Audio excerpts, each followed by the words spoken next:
Hello viewers, நான் Jose.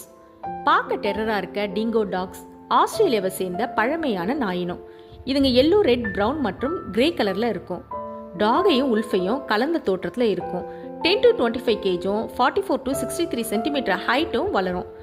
10 to 14 years வரைக்கும் வாழும். மேக்சிமம் சின்ன குரூப்பாக சேர்ந்து தான் ஹண்டிங்க்கு போகும். வீட்டு நாய்கள் போல குறைப்பதற்கு பதிலாக ஓநாய்கள் போல உலையிடுமா.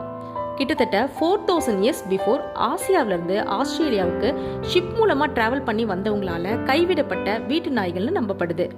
ஆஸ்திரேலியா மற்றும் தென்கிழக்கு ஆசியாவோட காடுகள், புல்வெளிகள் மற்றும் பாலைவனங்களில் வாழுதுங்க.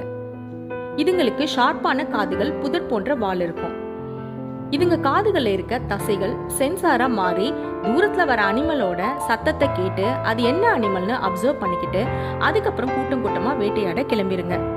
ஒரு காட்டு நாய் குட்டி போட்டுச்சுன்னா மற்ற நாய்களும் அதுக்கு ஃபுட் எடுத்துட்டு வந்து கொடுக்கறது அப்படின்னு ஹெல்ப் பண்ணுங்களாம். குட்டி போட்டதும் அந்த கூட்டத்தில் இருக்கிற மற்ற காட்டு நாய்கள் எல்லாமே ஒன்னா சேர்ந்து குட்டியை வந்து பாதுகாக்குமா.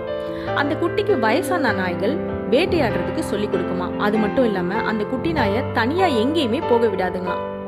இதுங்க காட்டிலேயே வாழறதுனால ஆக்ரோஷமா சுற்றி திரியுங்க.